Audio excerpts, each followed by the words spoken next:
और मुझे याद नहीं पड़ता कि शायद मैं लास्ट शो मैंने कब किया हो, लेकिन पिछले कई बरस पहले जब दिल्ली में कुछ बात रहती थी, रिस्ट्रिक्शंस रहते थे, तो नोएडा अक्सर आना होता था मेरा, शो के मार्फत बात करता हूं। वैसे तो नोएडा में ऑफिस ही है, आना जाना रहता है। लेकिन आज आप तमाम सारे लोगों का बहुत बहुत स्वागत है, बहुत बहुत शुक्रिया। मुझे भी अच्छा लग रहा है इस नोएडा में यहां पे शो करने के बाद, क्योंकि G20 की वजह से तमाम सारे रिस्ट्रिक्शंस, तमाम सारी चीजें जिनके बीच में हम यहां दिल्ली NCR, वैसे तो दिल्ली NCR ही कहते हैं हम, तो यहां पे मौजूद मेहमान हमारे मौजूद। सबसे पहले मेहमानों का तारुफ कराएंगे।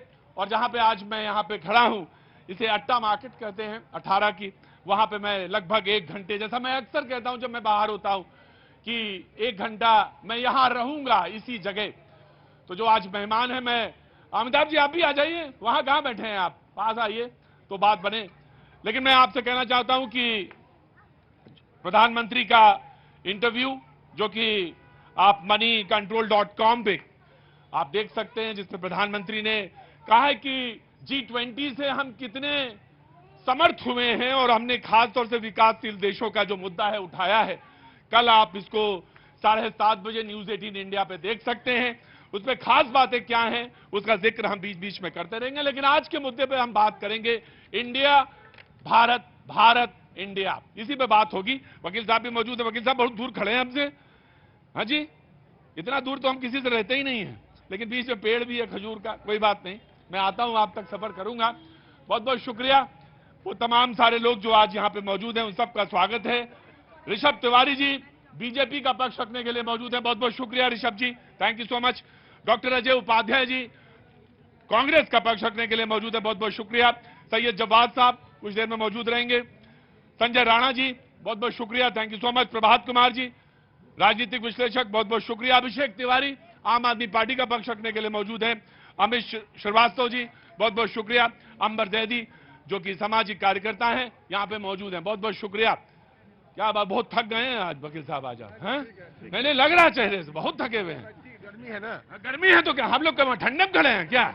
हम जहां जितने टेम्परेचर में आप उतने टेम्परेचर में हम कोट पहने हुए हैं ना। तो मैंने सोचा कि ऐसा ना हो उधर इंडिया हो इधर भारत हो, आप कोट पहने तो इंडिया, हम इधर शर्ट में खड़े तो भारत।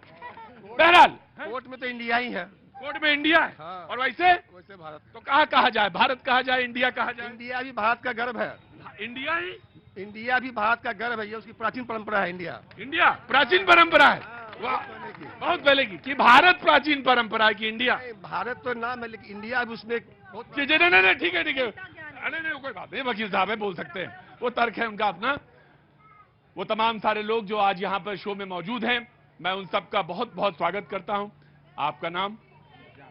प्रशांत जी, यही इसी अट्टा में कोई काम से आए थे या यही काम करते हैं? नहीं सर, मैं एक्चुअली एक्टिंग फील्ड से हूँ। एक्टिंग फील्ड से?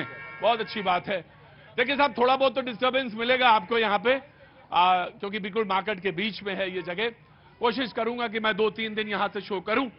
और अमिताभ जी आज हमारे पॉलिटिकल एडिटर है, वो कोने में, मैंने 3 बार उनसे कहा कि आइए खड़े होइए, लेकिन वो आई नहीं। बहुत बहुत शुक्रिया अमिताभ जी। हाँ जी, हाँ जी।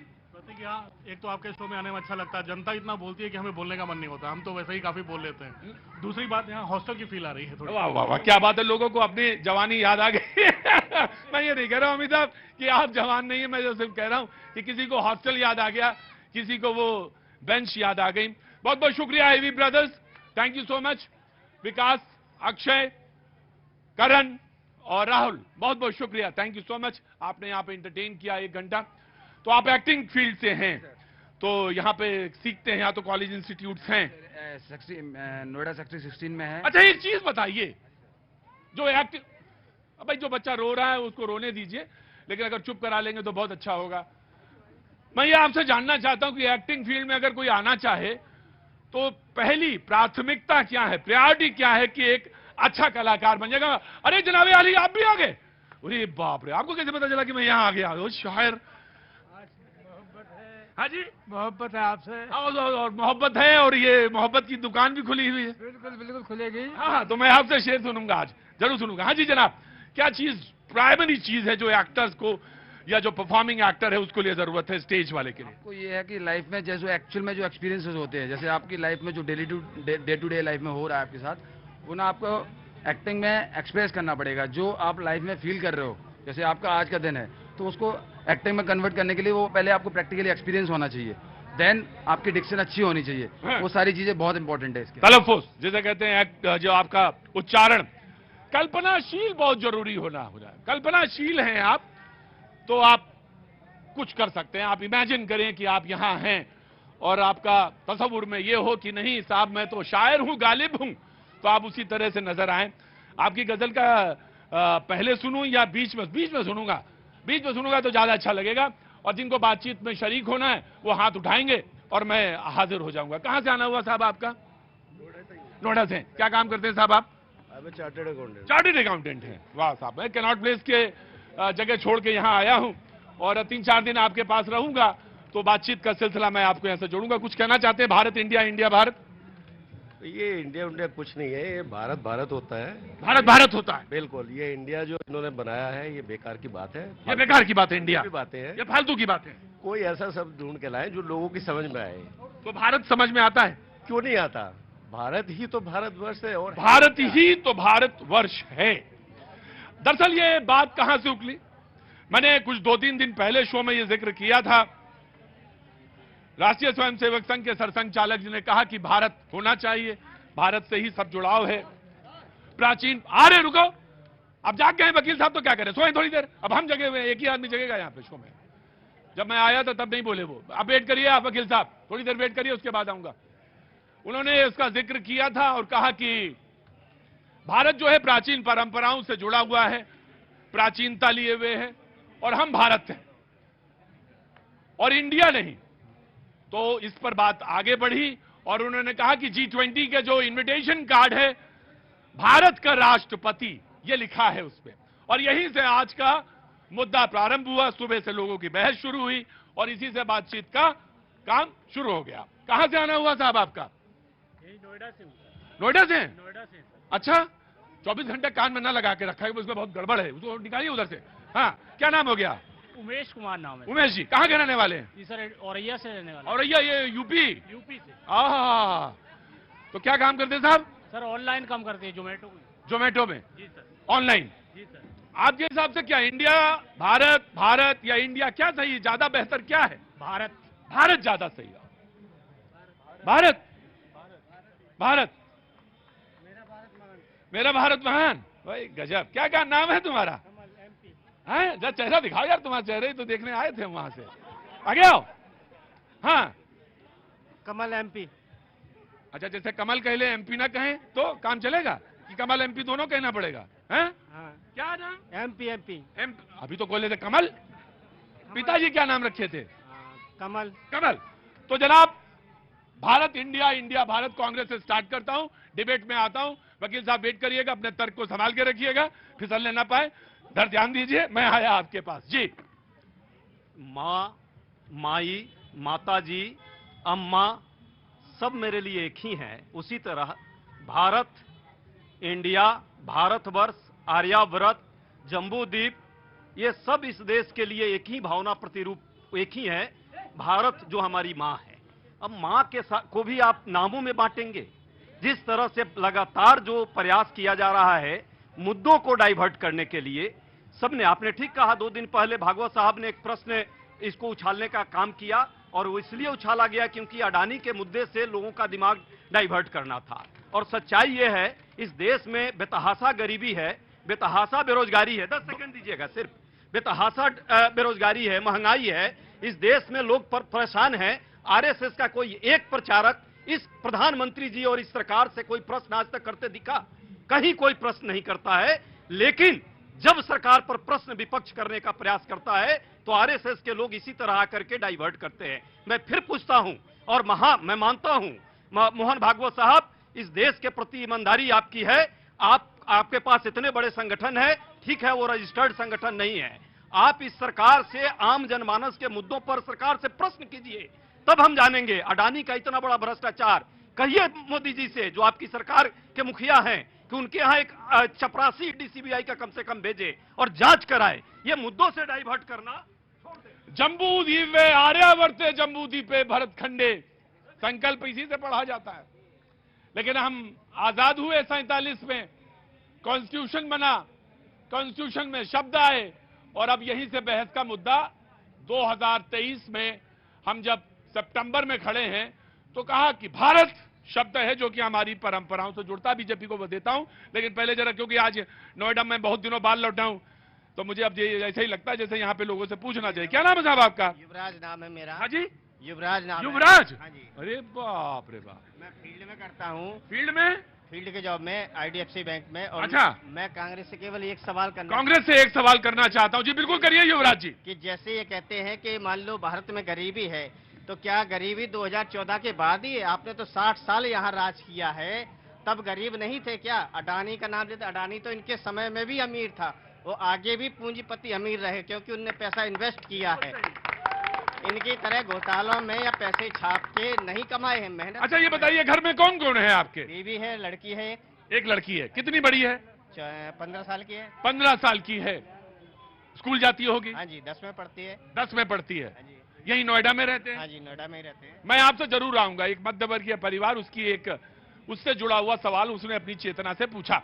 जनाब आगे, बिल्कुल आप आगे आ जाए क्योंकि आपके सामने पेड़ है, आप ऐसे आ जाए। जी प्रतीक जी, सबसे पहले इस नाम को लेकर सरकार के तरफ से कोई आधिकारिक सूचना नहीं दी गई है। मीडिया के माध्यम से जानकारी मिली, और जब इस पे आएगी आधिकारिक सूचना तो आधिकारिक बयान भी जाएगा। लेकिन एक बात तो स्पष्ट हो गया कि जैसे ही भारत नाम आया, ये आई डॉट वाले के दिल में तिलमिलाहट भी आ गई। इनको अक्सर देखा गया है, चाहे भारत की सनातन संस्कृति हो, चाहे भारत का इतिहास हो, चाहे भारत की हिंदू कार्य पद्धति हो, इस पे ये सवाल खड़ा करते आए हैं, और आज फिर इन्होंने वही काम किया। मैं एक बात पूछता हूं, आपका नाम प्रतीक है, घर में हो सके किसी का नाम चिंटू, मिंटू, सिंटू भी होता है। रुको रुको, मेरा घर का नाम ना पूछा ना होता होगा। तो अगर किसी पेट नाम पे अपनेपन का एहसास होता हो तो इन्हें दिक्कत क्या है? भारत हमारी संस्कृति है, भारत हमारी पहचान। वेरी क्विक पहले तो इनको क्षमा मांगनी चाहिए। इस देश को चिंटू मिंटू सिंटू का उदाहरण देंगे।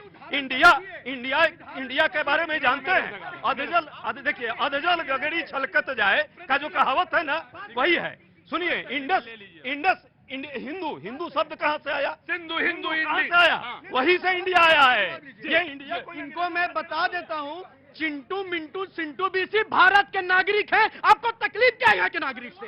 क्या दिक्कत है आपको नागरिक से? जैसे आपको हर नाम से दिक्कत है, वैसे इस नाम से भी। और मैं बता देता हूँ, भारत शब्द भी कहीं ना कहीं एक ऋषभ देव जो थे उनसे जुड़ा, उनके पुत्र भरत से आता है, और उस पर तो और डिस्क्रिप्शन आप पढ़ पाएंगे। लेकिन सबसे इंपॉर्टेंट विषय यह है, इनको दिक्कत ही हमारी संस्कृति से। इनको दिक्कत हमारी संस्कृति से। क्या नाम है? बहुत देर से आप बैठी हुई हैं, क्या नाम है आपका? अनीता जी। मनीता जी, मैं थोड़ा अगर खड़ा कर रहा हूं तो दिक्कत तो नहीं होगी ना? हाँ, क्योंकि आजकल वैसे लोगों के घुटनों में बहुत परेशानी होती है। ऐसी परेशानी नहीं, ऊपर वाला करे कभी हो भी ना। जी मैं जानना चाहता हूं आपका क्या व्यू पॉइंट है, आपका क्या कर दी क्या है, ये मुझे जानना चाहिए। सर मैं टीचर हूँ, जागरण। टीचर हैं, तो टीचर का व्यू पॉइंट जानना बहुत जरूरी है। उसके बाद प्रभात जी आप ही के पास आऊंगा। बिल्कुल ठीक है ना आप?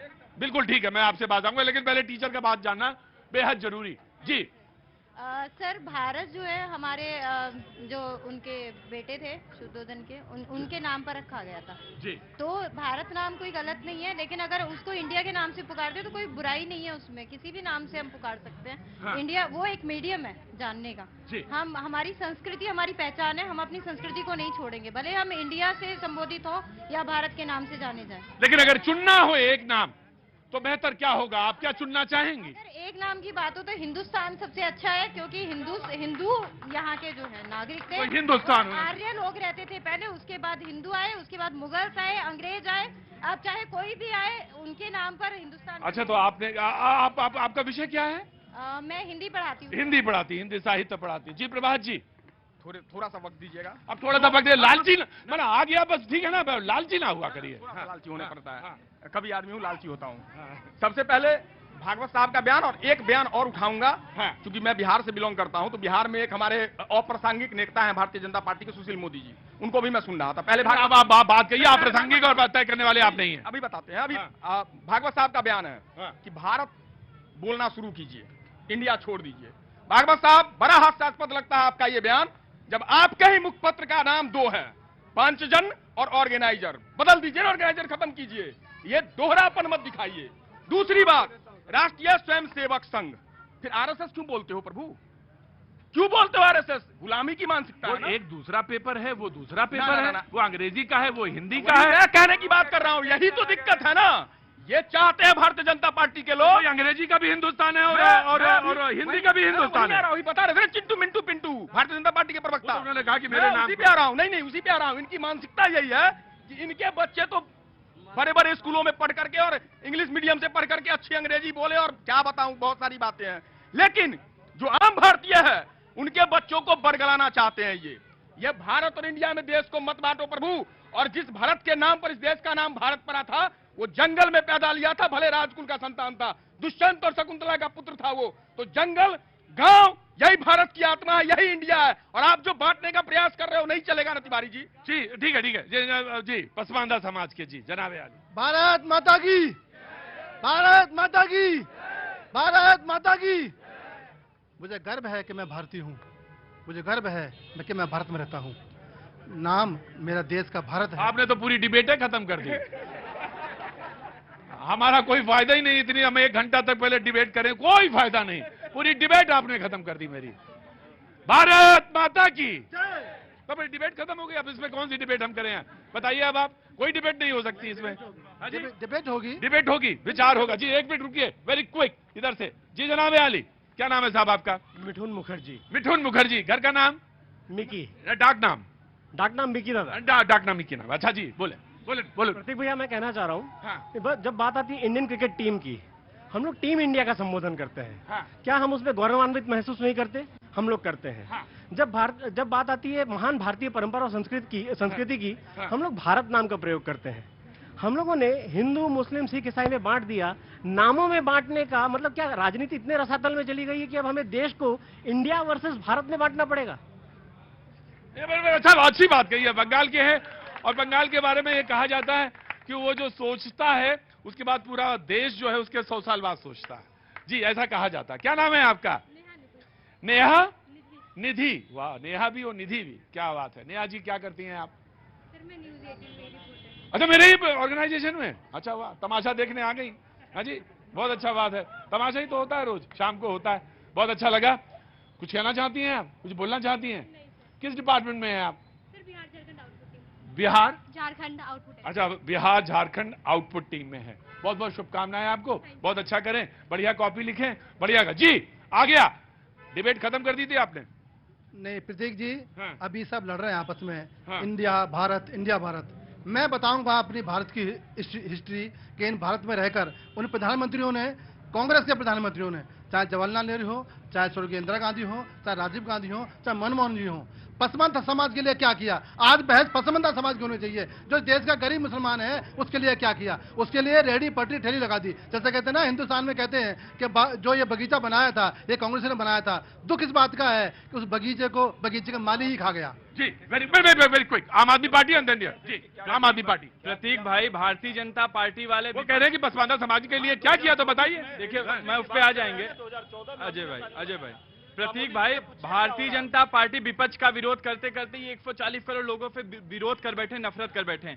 इंडिया, और आप करते कभी विरोध करते करते देश का विरोध करने लगते हैं। बिल्कुल विरोध नहीं कर रहे हैं। हम लोग इंडियन है, हम लोग भारतीय, हम लोग हिंदुस्तानी है, फख्र से बोलते हैं इंडिया, दैट इज भारत। ये आर्टिकल 1 भारत का संविधान बोलता है। जिस संविधान का शपथ लेकर देश के प्रधानमंत्री नरेंद्र मोदी जी बने, ये संविधान के साथ छेड़छाड़ करके बाबा साहब भीमराव अंबेडकर का अपमान कर रहे हैं। उनके द्वारा लिखे गए संविधान से अपमान कर रहे हैं। इनकी ये दलित विरोधी मानसिकता आज देश के सामने उजागर है। मेरा बुनियादी सवाल है, आपने बोला कि इंडिया को शब्द हटा देंगे, संविधान से हटा देंगे। वो G20 सम्मेलन में लोग आए हैं, वो रिपब्लिक ऑफ भारत कर रहे हैं। आप करिए साहब, लेकिन कहां हटाएंगे? एम्स है यहाँ पे, IIM है यहाँ पे, इसरो है यहाँ पे, IIT है यहाँ पे। उसके बाद ये नोट मैं लेकर के आया हूं, इसमें लिखा रिजर्व बैंक ऑफ इंडिया। ये हमारे पास पैन कार्ड है उसमें इंडिया है, आधार कार्ड है उसमें इंडिया है, वोटर ID कार्ड है उसमें इंडिया है। भारतीय जनता पार्टी आखिर कहां पे इंडिया का नाम हटाएगी?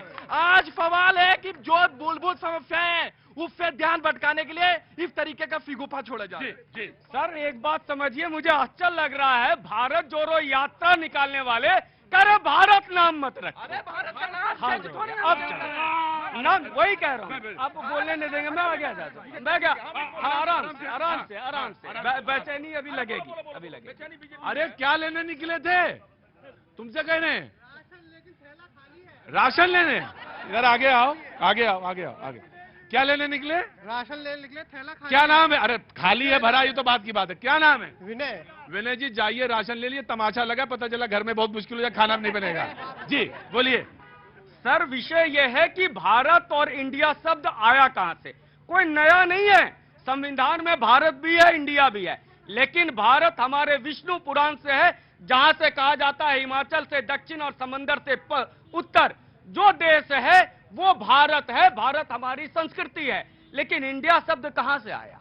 वो जो भारत को लूटने आए थे वो ईस्ट इंडिया नाम रख के आए थे, वो जो भारत में व्यापार करने आए थे वो लोग इंडिया नाम रख के आए थे, और मेगास्थनीज ने पहली बार इंडिया नाम रखा था, यूनानी शब्द है। मैं पूछता हूं, अगर भारत का कोई व्यक्ति जिसे अपनी भारत की संस्कृति पे गर्व है, वो भारत के शब्द, भारत की उत्पत्ति में जो हुआ शब्द उसके साथ जाएगा, या वो जो लुटेरे हमें कह गए वो लेकर के जाएगा? 5 सेकंड मैं इनसे कहना चाहता हूं कि भारत ये कह रहे हैं कि इंडिया पे इतना, मान लिया गुलामी का शब्द है इंडिया, तो जो फाइनिंग इंडिया के अटल बिहारी वाजपेयी देकर गए उसका क्या बोलेंगे? खेलो इंडिया क्या करेंगे? स्पोर्ट इंडिया क्या करेंगे? मेक इन इंडिया क्या करेंगे? तो भारतीय जनता पार्टी के नरेंद्र मोदी जी इंडिया अंग्रेजों के गुलाम है क्या? बताइए, नरेंद्र मोदी जी गुलाम है कि नहीं है? बताइए। आज सवाल ये कि आप जो बुनियादी मुद्दे पर ध्यान भटकाना चाहते हैं, आज सवाल है कि आप इंडिया का नाम ले,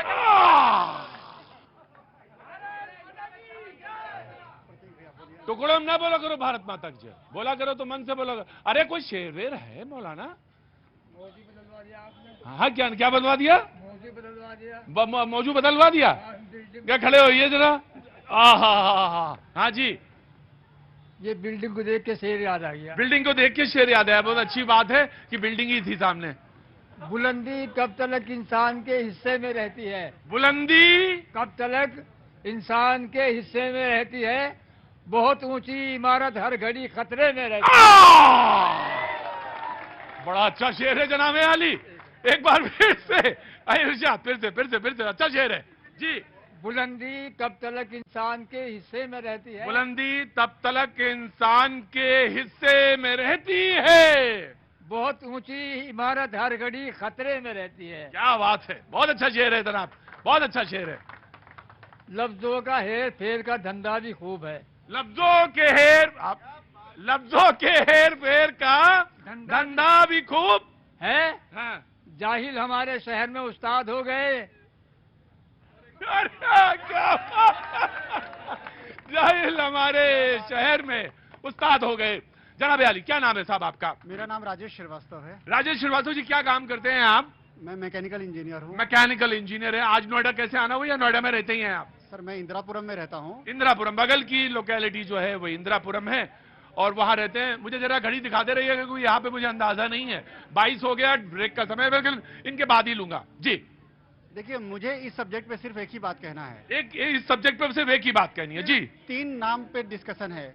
इंडिया जो आइडिया है, भारत जो संस्कृति है, और आई जो कहीं नहीं है वो घमंडिया है। और इसी सब्जेक्ट पर केवल डिस्कशन है और कंफ्यूजन है। घर में कोई भी नाम हो, लेकिन घर के नाम से ही बुलाया जाता है। तो हमारे नाम चाहे घर में कोई भी हो, हमारे बाहर में नाम कोई भी हो, लेकिन घर के नाम से ही हमें पुकारा जाता है। तो भारत आपके हिसाब से? भारत हमारे नाम से, हमारे संस्कृति है इंडिया, और इंडिया हमारी एक आइडिया थी, जो एक आइडियोलॉजी पे हम शुरू हुए थे, जो एक आइडियोलॉजी जिस पर हम शुरू हुए थे, जिस पर हमने बातचीत शुरू की थी। वक्त एक छोटे से ब्रेक का है। ब्रेक के बाद कांग्रेस के प्रवक्ता कुछ बोलना चाहेंगे, तो जरूर उनसे बातचीत का सिलसिला जुड़ेगा। वंदे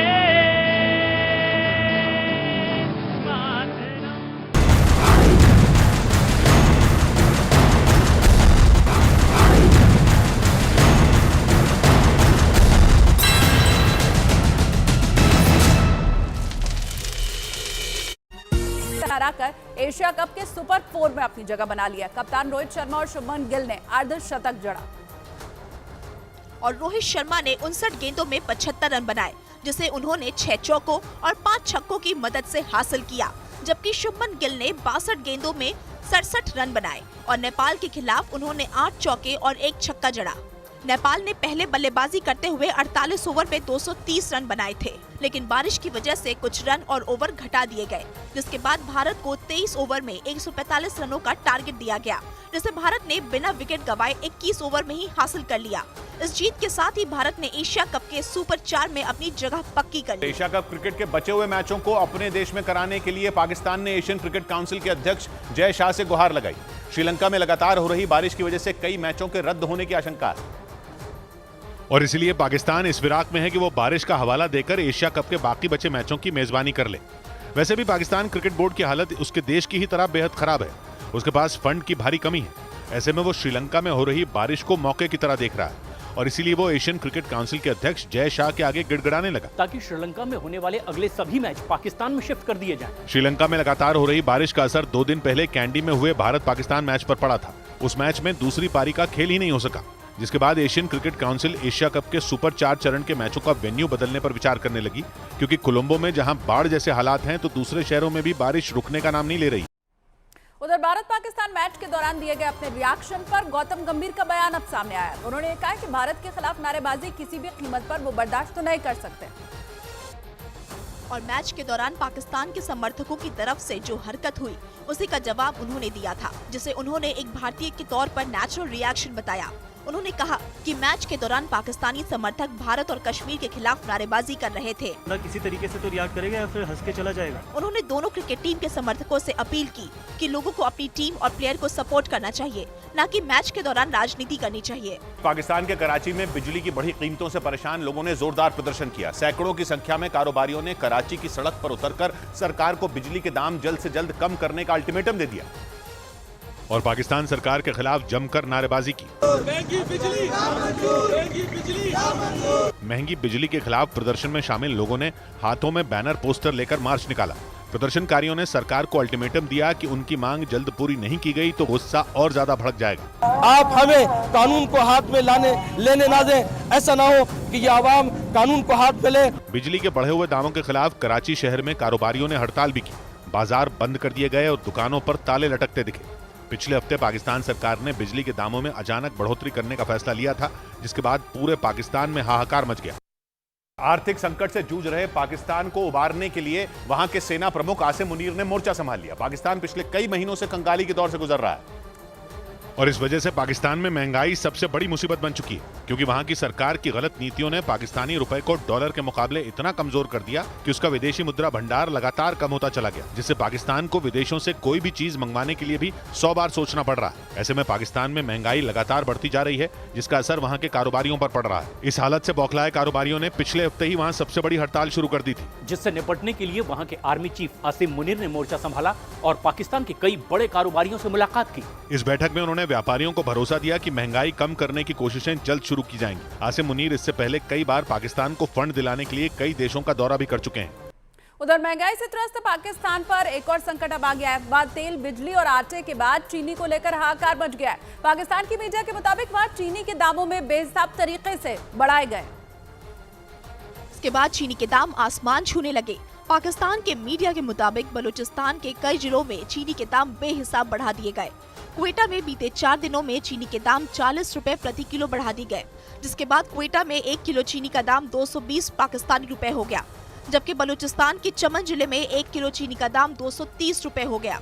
कराची में चीनी का दाम 200 रुपए किलो तक पहुंच गया। यही नहीं, पाकिस्तान के मीडिया के मुताबिक देश के कई शहरों में चीनी की किल्लत हो गई है और वहाँ के कई बाजारों और दुकानों से चीनी गायब हो गई। पाकिस्तान की जनता पहले से महंगे बिजली बिल, तेल और आटा को लेकर परेशान थी और अब चीनी के दामों से मुसीबतें ज्यादा बढ़ गईं। इन सब के बीच पाकिस्तान में चुनाव की तारीखों का ऐलान करना वहां के राष्ट्रपति को भारी पड़ गया। पाकिस्तान के मीडिया के मुताबिक वहां की सेना ने राष्ट्रपति आरिफ अलवी को धमकी दे दी और राष्ट्रपति भवन की 4थी मंजिल पर मौजूद उनके दफ्तर को खाली करा लिया गया। यही नहीं, वहां मौजूद स्टाफ को दफ्तर से निकल जाने के लिए कह दिया गया। पाकिस्तान के मीडिया के मुताबिक सेना प्रमुख आसिम मुनीर के राष्ट्रपति भवन में पहुंचने से पहले ही पाकिस्तानी आर्मी ने 4थी मंजिल को अपने कब्जे में ले लिया। पाकिस्तान के मीडिया के मुताबिक सेना ने ये कदम राष्ट्रपति को चुनाव की तारीखों के ऐलान करने से रोकने के लिए उठाया, क्योंकि पाकिस्तान की सेना और शहबाज शरीफ गठबंधन ये चाहता है कि जितना हो सके चुनाव टाले जाए। इसलिए इमरान खान की करीबी माने जाने वाले राष्ट्रपति आरिफ अलवी के खिलाफ सेना ने ये कार्रवाई की। शिया धर्मगुरु की गिरफ्तारी के बाद पूरे गिलगित बाल्टिस्तान में हालात बेकाबू हो गए। प्रदर्शन कर रहे लोगों ने भारत में विलय की मांग तेज करते हुए पाकिस्तान सरकार के खिलाफ नारेबाजी की। वहां के कई इलाकों में हिंसक प्रदर्शन की खबरें भी सामने आई और हजारों की संख्या में लोगों ने पाकिस्तान सरकार के खिलाफ प्रदर्शन में हिस्सा लिया और शिया धर्मगुरु की रिहाई की मांग की। प्रदर्शन के दौरान लोगों ने गृह युद्ध की चेतावनी के साथ भारत में विलय की धमकी भी दे डाली।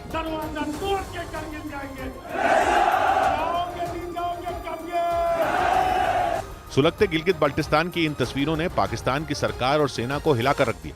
हालात को संभालने के लिए पाकिस्तानी सेना की एक टुकड़ी को वहां भेज दिया गया, जिसका एक वीडियो भी सामने आया जिसमें पाकिस्तानी सेना की गाड़ियां इमरजेंसी सायरन बजाते हुए गुजरती दिखी।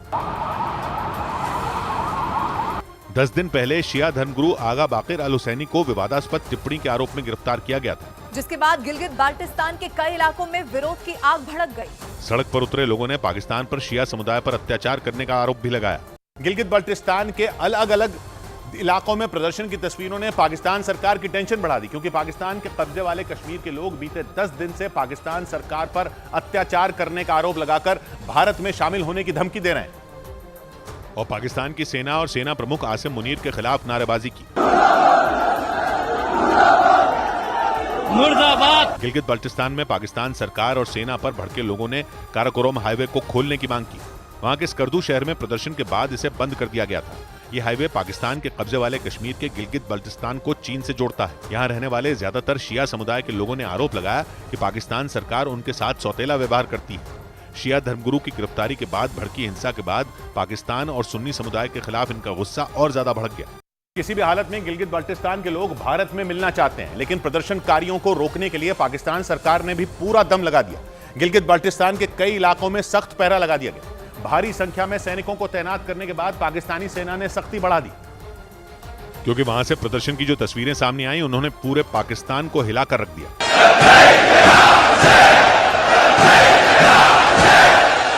पाकिस्तानी सेना के अफसरों को एक धर्मगुरु की गिरफ्तारी के बाद भड़की चिंगारी से पीओ के हाथों से फिसलता दिखा, क्योंकि वहां प्रदर्शन कर रहे लोग पाकिस्तान सरकार को खुली चुनौती देते दिखाई दिए।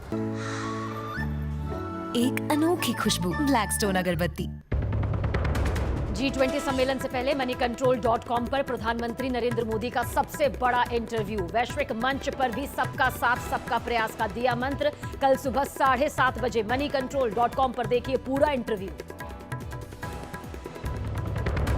संघ प्रमुख मोहन भागवत के बाद अब कांग्रेस और बीजेपी की भारत इंडिया विवाद में एंट्री। G20 डिनर के लिए प्रेसिडेंट ऑफ भारत के नाम से न्योता भेजने पर जयराम रमेश का सवाल। बीजेपी सांसद बोले, संविधान से हटे इंडिया नाम। भारत के पक्ष में खड़े हुए देश के गैर सियासी दिग्गज अमिताभ बच्चन ने ट्विटर पर पोस्ट किया, भारत माता की जय। वीरेंद्र सहवाग की बीसीसीआई से खिलाड़ियों की जर्सी पर भारत लिखने की मांग। वर्ल्ड कप के लिए टीम इंडिया का ऐलान। केएल राहुल और कुलदीप की जगह बरकरार। तिलक वर्मा, प्रसिद्ध कृष्णा की छुट्टी।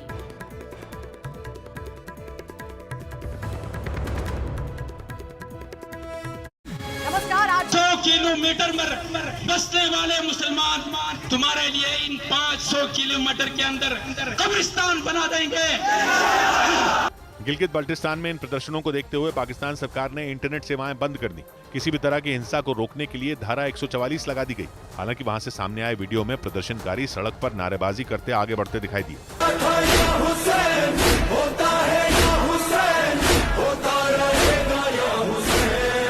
जिसके बाद गिलगित बाल्टिस्तान में तैनात सेना ने पूरे इलाके को छावनी में तब्दील कर दिया। और वहीं मध्य प्रदेश के उज्जैन से हैरान कर देने वाला एक मामला सामने आया है, जहां पर पुलिस के मुताबिक सोते हुए आदमी पर एक ट्रक ड्राइवर ने पत्थर के टुकड़े गिरा दिए, जिससे कि उसकी मौत हो गई।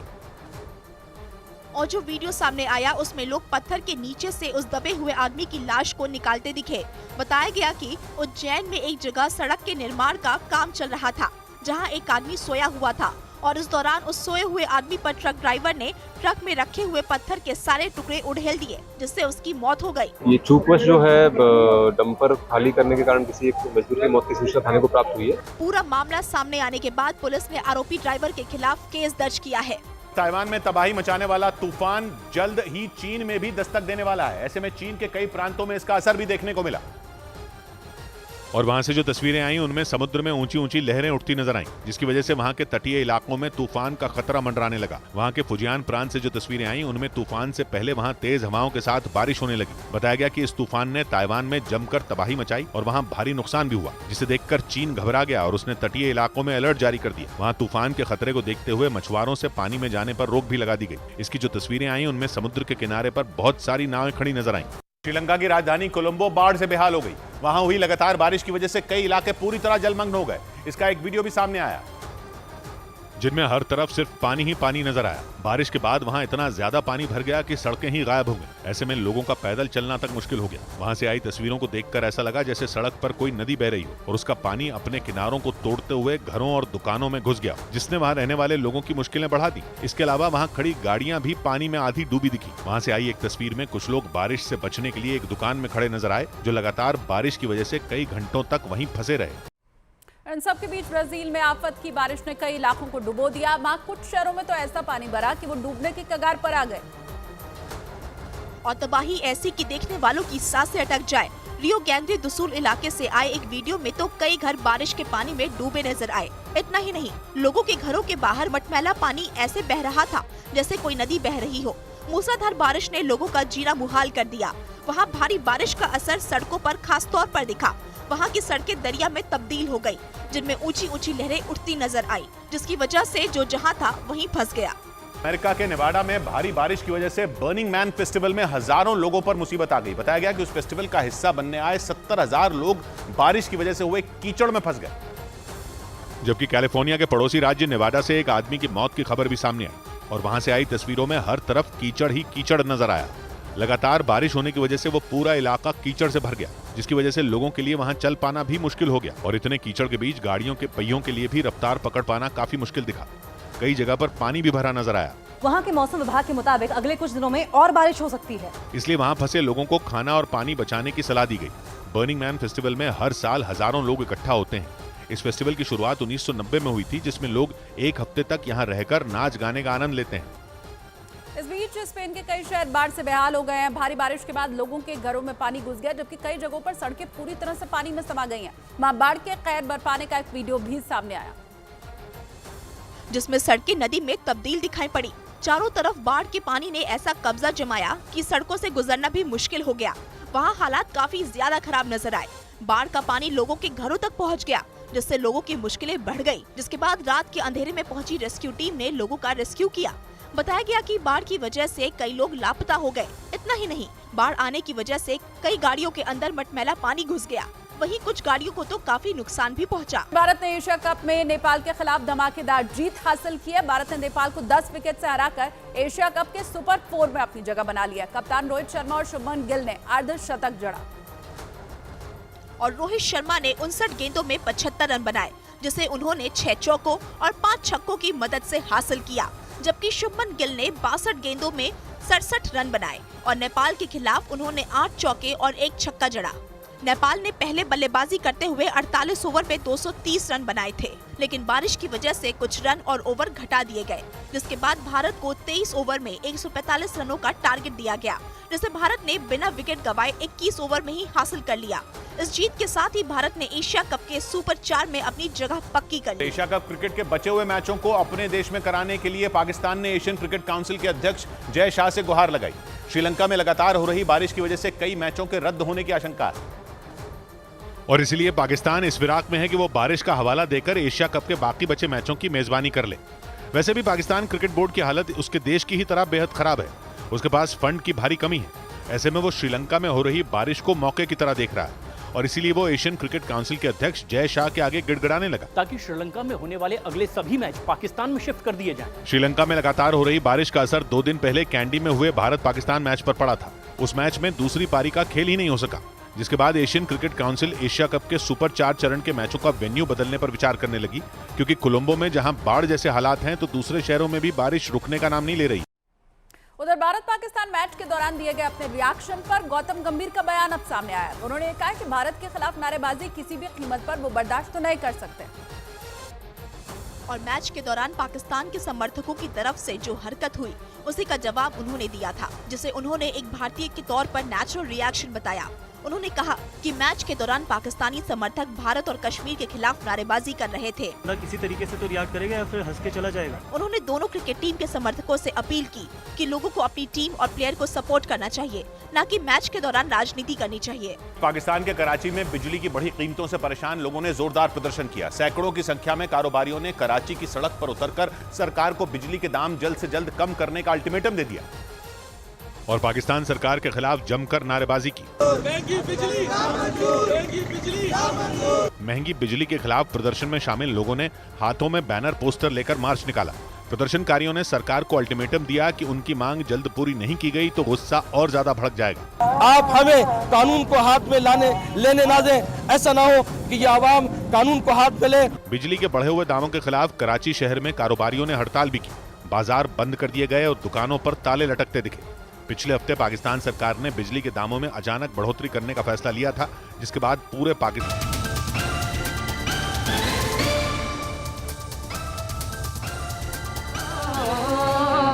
ऐसी बारी बोलिए मन का आपा खो, सब लोग साथ में गाएंगे।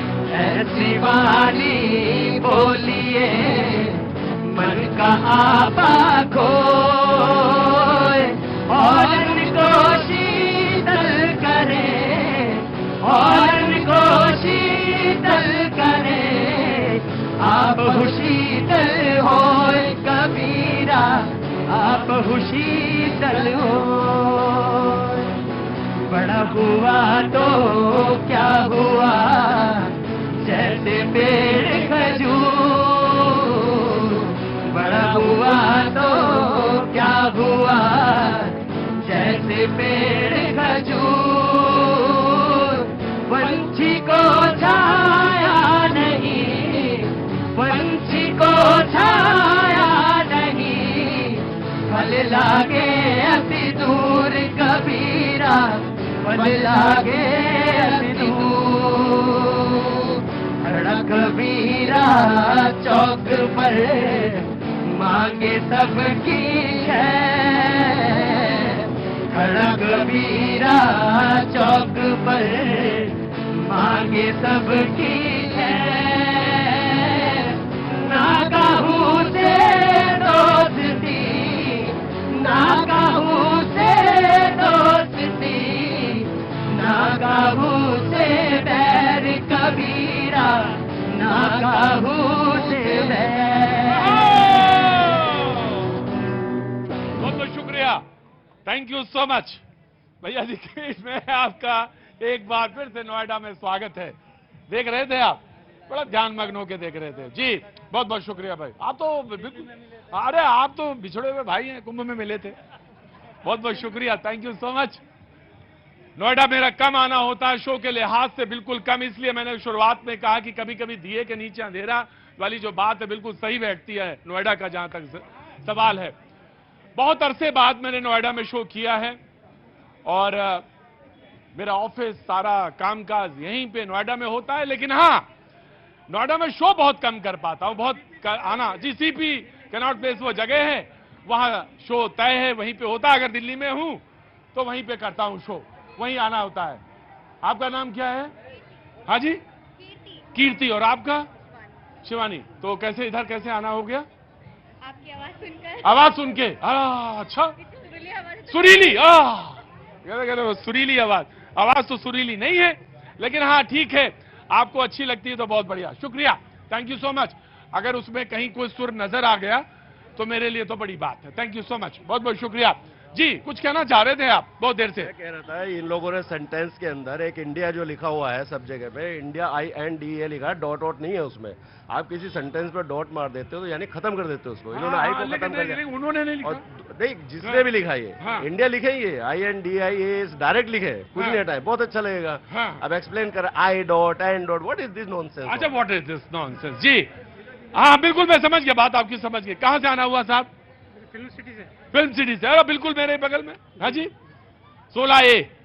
क्या नाम साहब आपका? नैन सिंह रावत। नैन सिंह रावत। नैन सिंह रावत, आप कहाँ काम करते हैं आप? Penguin publication. पेंगुइन में, बहुत पब्लिशिंग हाउस में काम करते हैं, बड़ा पब्लिशिंग हाउस है। जिसमें आप काम करते हैं। बहुत बहुत स्वागत है आपका। तो आप नोएडा में ही रहते हैं? जी, नोएडा में। हाँ, ज्यादातर लोग नोएडा में जो काम करते हैं वो नोएडा में ही रहते हैं। मैं भी आपके पास आ रहा हूं, तो यहाँ मेरा कमाना होता है, इसलिए मुझे मन भी ज्यादा बातचीत का है। मैं आया, 2 मिनट दीजिए मुझे। प्रधानमंत्री ने एक इंटरव्यू दिया, ग्रुप को दिया, moneycontrol.com, जिसको कि आप कल सुबह 7:30 बजे न्यूज 18 इंडिया पे देख सकते हैं। पूरा G20 के पहले दिया, और ये पहला इंटरव्यू है, और खास इंटरव्यू इस मायने में है कि कैसे विकासशील देशों का जो जिक्र है, जो उनकी बात है, जो उनकी समस्या है, जो मंच पर स्टैब्लिश करने का मुद्दा है, उस पर वो बोले। हम कैसे गौरवान्वित महसूस कर रहे हैं, उस पर बातचीत की है। पॉलिटिकल एडिटर हमारे अमिताभ सिन्हा जी मौजूद हैं, और जो इंटरव्यू है बहुत खास है, कई मायनों में खास है। ग्रुप एडिटर राहुल जोशी जी ने लिया, और कई मामलों में वो बहुत खास है। पूरी हमारे सारे नेटवर्क के सारे सीनियर्स वहाँ पे मौजूद थे प्रधानमंत्री के साथ। हाँ। और नेटवर्क 18 को ये एक्सक्लूसिव इंटरव्यू है। तो हाँ। मुझे लगता है प्रतीक इसमें 4 संदेश हैं। जी, जिस भीड़ के साथ आप बात करते हैं, हर रोज बात करते हैं, और बिल्कुल आपने सही शब्द का जो रोक दिया, काम करते हैं। हम तो इन्हीं के साथ रहता हूं। ये हमारे पास नहीं आते, आप लोगों के साथ ही रहते हैं हमेशा। ये तो मैं प्रतीक, भीड़ से आप अलग नहीं हो। जी, प्रधानमंत्री ने इसी जनता का जिक्र किया उस इंटरव्यू में। उन्होंने कहा है कि इन्हीं लोगों की जो क्षमताएं हैं, इन लोगों की जो कैपेसिटी बिल्डिंग है, उसी की कायल अब पूरी दुनिया हो रही है। इसी के कारण दुनिया भर में भारत का मान बढ़ रहा है। और दूसरी चीज, जो दुनिया भर के जो गरीब देश हैं, उनकी आवाज भारत बनता जा रहा है। इसीलिए भारत का मान बढ़ रहा है। चाहे अफ्रीका के गरीब देश हो, वहां खाद्य संकट कैसे दूर हो। हाँ। अगर जैसे कोई इकोनॉमी, अगर फ्रीबीज देने की बात लोग करते हैं, कई लोग, अगर फ्रीबीज के चलते कैसे अर्थव्यवस्थाएं बर्बाद हो रही हैं, इसका जिक्र है। प्रधानमंत्री कैसे उसको रोक रहे हैं। लेकिन सबसे अहम बात है, वो 2014 में जो प्रधानमंत्री ने कहा था, सबका साथ सबका विकास, उसमें 2 लाइनें और जोड़ी थी, सबका प्रयास और सबका विश्वास। उसी रास्ते पर वो दुनिया के देशों को जोड़ने निकले हैं। मुझे लगता है इस चारों देशों पर, दुनिया के गरीब देशों को जोड़ने का, उनकी आवाज बनने का प्रधानमंत्री ने हमारे चैनल से बात की है। तो ये इंटरव्यू देखना बनता है। जी बिल्कुल बनता है। कल आप 7:30 बजे उसको देख सकते हैं। न्यूज 18 इंडिया में प्रभात जी ने कहा था कि आज का मुद्दा ऑफकोर्स मैं आ रहा आपके पास, आपका मुद्दा आपके पास खुला हुआ है। मैं बिल्कुल, आप ये मत सोचिएगा मैं दिमाग से उतर जाता, 5 साल वाला नहीं हूं मैं। मुझे बिल्कुल ध्यान रहता है कि मैं किससे बात छोड़ के आया हूं, मैं वहीं से शुरू करूंगा जहां मैं खत्म करके कॉमा लगा के आया हूं। तो आपके पास मुद्दा खुला हुआ है, आप जहां से बात शुरू करना चाहें आप करें। मैंने जहां का जिक्र शुरू किया था, भारत इंडिया, इंडिया भारत, इसके जिक्र से शुरू किया था। कहां से रेफरेंस आया था, और अभी कोई सरकारी इस पर कोई मतलब कहना चाहिए कि दस्तावेज नहीं है, लेकिन हाँ ये जिक्र है, क्योंकि इस मीडिया की पेरिफेरी में आ गया तो जिक्र है। और प्रधानमंत्री ने जो कहा बात, वो उस पर भी आप जिक्र कर सकते हैं, जिसका इंटरव्यू की जिक्र था। मैं वहां आया, वो जनाब से पूछ के, प्रभात जी मैं आपके पास से शुरुआत करता हूं। जब्बार साहब आपका बहुत बहुत शुक्रिया। जी जनाब, कुछ कहना चाहते हैं?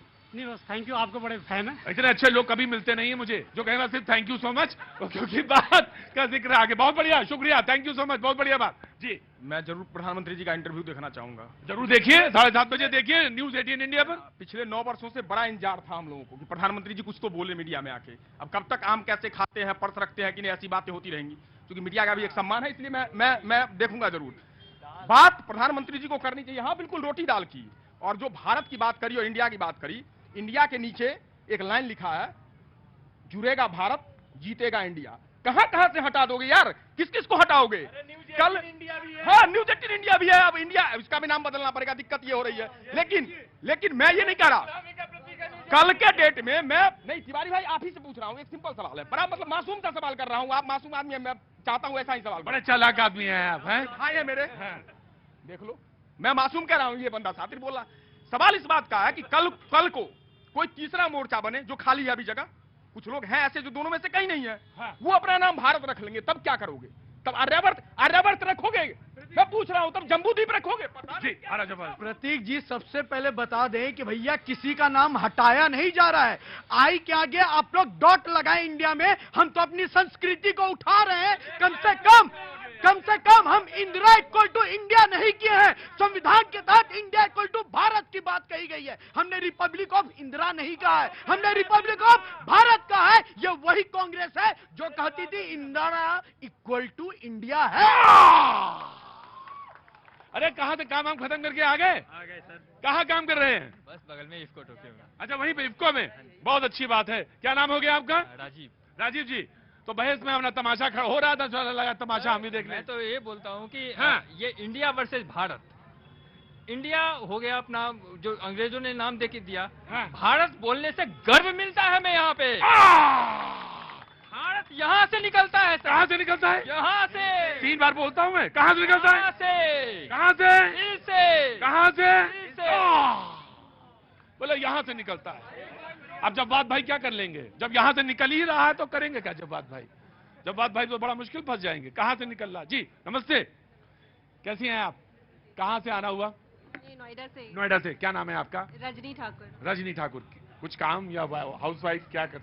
मैं ट्रेनर हूँ, टीचर्स ट्रेनर। Teachers trainer. आज तो टीचर्स भी मिले और टीचर्स ट्रेनर भी मिले। आप आज टीचर्स डे भी है, तो आपको बहुत बहुत प्रणाम है।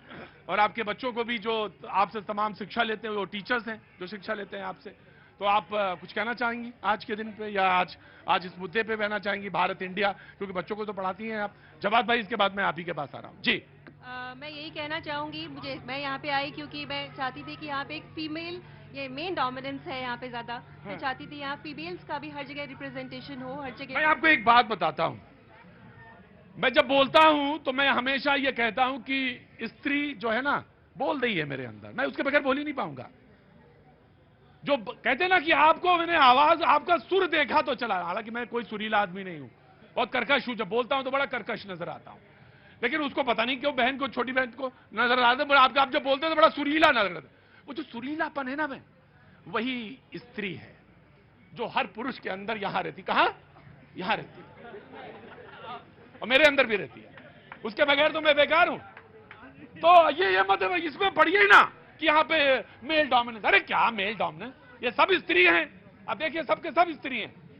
स्त्री बड़े स्वाभिमान की बात है, प्रेरणा की बात है, ऐश्वर्य की बात है, समृद्धि की बात है, यश की बात है ना जी?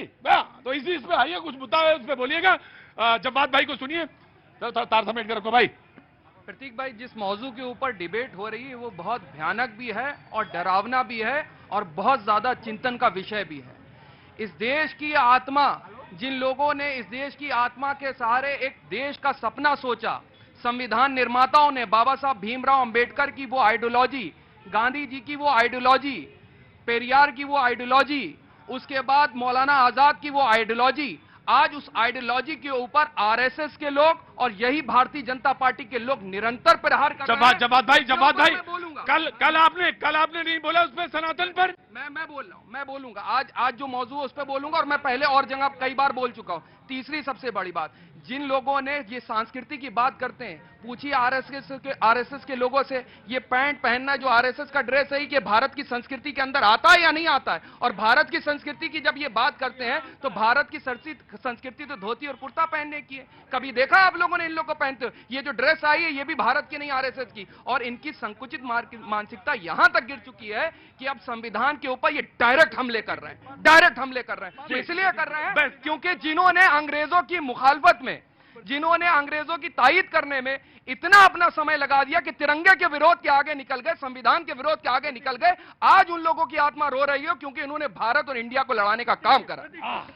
आत्मा उनकी रो रही है जिनको लग रहा है 24 में सत्ता जा रही है, हमारी कोई आत्मा नहीं रो रही। और एक इंपॉर्टेंट बात, एक प्लीज 5 सेकंड मुझे कंप्लीट करने दीजिए। इन्होंने कहा संविधान, आर्टिकल 1 इसी संविधान का हिस्सा है जिसके तहत इंडिया इक्वल टू भारत है। और एक बात, इन्होंने आरएसएस पे कहा, इन्होंने आरएसएस की बात कहा। आरएसएस का स्लोगन है नमस्ते सदा वत्सले मातृभूमि त्वया हिंदू भूमि शुकम वर्धितो हम, अर्थात हे मातृभूमि, तुमने जो मुझे जीवन दिया है मैं तुम्हें सतत नमन करता हूँ भारत माता तुझे। और संविधान के तहत ना। देखिए भाई, मैं कोई भाषण देने नहीं आया, इसलिए ऊंचाई पे नहीं आया। किसी ने कहा कि जवाद भाई बोले, मेरे कान में पड़ी आवाज सिवाय नौटंकी। नहीं साहब, हुजूर, नौटंकी वाले शब्द सिर्फ आप मुझे बोल सकते हैं क्योंकि ये मुझे उससे, मैं ड्रामे का आदमी हूं, मेरे सर माथे नौटंकी। लेकिन बहस को इसलिए क्योंकि वो कोई अगर संस्कृति पे बात कर रहा है, आप तर्क लाइए ना। जब बात तर्क से नहीं बचना चाहिए, तर्क लाइए। लेकिन इस शब्द को आप छोटा मत करिए। जी मैं 5 सेकंड दे रहा हूं, 5 सेकंड, लेकिन पहले कांग्रेस ऑफकोर्स, लेकिन मैं पहले कांग्रेस को दूंगा। जी प्रतीक जी, माफी, पहले थोड़ा देर से आया। प्रतीक जी, चूंकि ये डिबेट का ऐसा कोरम है आपका और अच्छा लगता है, मैं तो बहुत पुराना आपका साथी हूं यहाँ। जिस तरह से इस देश में बंटवारे की राजनीति लगातार चलती रही, मानसिक तौर पे आप बंटवारा कर रहे हैं, कभी हिंदू मुस्लिम पर, कभी जाति धर्म पर, कभी क्षेत्र पर, अब जो है बांटते बांटते बांटते बांटते कहां पहुंच गए, इंडिया और भारत को बांटने लगे। अरे इससे बड़ा दुखद कुछ नहीं होगा। सत्ता सियासत आप करिए, राजनीति में रहिए, लेकिन देश रहेगा तब आप राजनीति कीजिएगा। देश का रहना जरूरी है। आप भारत को ही भारत से लड़ाएंगे, इंडिया को इंडिया से लड़ाएंगे। इस देश में महिलाओं के साथ जो अत्याचार हो रहा है वो इंडिया की महिला के साथ हो रहा है या भारत की महिला के साथ? आ गया ना? देखिए बिल्कुल आपकी डिबेट चल रही है ना, बिल्कुल सही चल रही है। हाँ जी, आपको 10 सेकंड चाहिए। मणिपुर में जो घटना हो रही है वो इस देश के, भारत के एक राज्य के साथ घटना हो रही है कि इंडिया के एक राज्य के साथ घटना हो रही है? ये हिंदुस्तान के साथ घटना हो रही है और हिंदुस्तान जिंदाबाद रहना जरूरी है। जी, एक मिनट, अरे एक मिनट, आराम से। पानी वाली पिया कि नहीं पिया? चाय पिलाया इन लोगों ने? नहीं पिलाया? तो आप एक काम करिए, इन्होंने नहीं पिलाया तो हमें पिलवाइए, चाय मंगवाइए, जल्दी चाय मंगवाइए। में क्या हुआ सर, अगर आप देखें, अगर ये स्त्री की बात करते हैं ये, तो आप किसी भी क्षेत्र में घटनाएं कहीं पे भी हो सकती है, लेकिन पर्टिकुलर एक जगह, एक सब्जेक्ट और एक स्टेट को उठा के देखना। अगर आप देखिए तो राजस्थान में, मैं ही पेपर पढ़ रहा था तो डेली के 17 बलात्कार हो रहे हैं। अगर कल ही का पेपर आप उठा के देख लिए, लेकिन आप आक्षेप करते रहेंगे ना तो कभी उस समस्या का समाधान नहीं पा पाएंगे। आप हमेशा एक दूसरे पे उंगली उठाते रहेंगे, इस स्टेट में ये हो रहा है, इस स्टेट में ये हो रहा है, उसका सोल्यूशन ढूंढिए ना आप मिल बैठ के। आप सार्वजनिक रूप से उसका जी, वेरी गुड। मैं आ रहा प्रभात लाइन में जी। आप कहते हैं धर्म में बांटने कार्य, पूरा देश कह रहा था समान नागरिक संहिता लाओ, नेहरू जी हिंदू कोड बिल लेकर के यहां से धर्म में बांटने का प्रयास आपने किया। क्षेत्रवाद, राजेंद्र प्रसाद तीसरी बार राष्ट्रपति ना बन जाए, आपने दक्षिण भारतीय का नाम लेकर के हिंदी तमिल में विभाजन कराया, आपका ये इतिहास है। और ये मैं संविधान सभा में गोविंद वल्लभ पंत ने कहा कि इंडिया नाम मत रखो, कामत ने कहा इंडिया मत नाम रखो। और एक लाइन ये कहते हैं भारत और इंडिया एक है। आप सबसे पूछता हूं, आप भारत माता की जय बोलते हो या इंडिया मम्मी लॉन्ग लिव बोलते हो? हाँ, यहाँ पे दूर खड़े ताली बजा रहे हो, क्या नाम हो गया साहब? सौरभ जायसवाल। सौरभ जायसवाल, क्या काम करते हैं आप? मैं बैंकिंग में हूँ। बहुत बहुत शुभकामनाएं आपको टीचर्स डे की। आज टीचर्स डे है, आपको भी बहुत बहुत शुभकामनाएं आपको। आगे आइए, थोड़ा सा और 2 कदम आगे आइए। मैं आ रहा हूँ, हल्ला नहीं, प्रभात जी आ रहा हूँ जी। जायसवाल साहब से पहले बात करूंगा। कहाँ के रहने वाले साहब? अयोध्या के। जय सिया राम। सारा गुस्सा ठंडा कर देते हैं। मैंने जैसे ही पूछा कहाँ के रहने वाले हैं, जैसे ही इन्होंने कहा अयोध्या, पूरा गुस्सा ठंडा।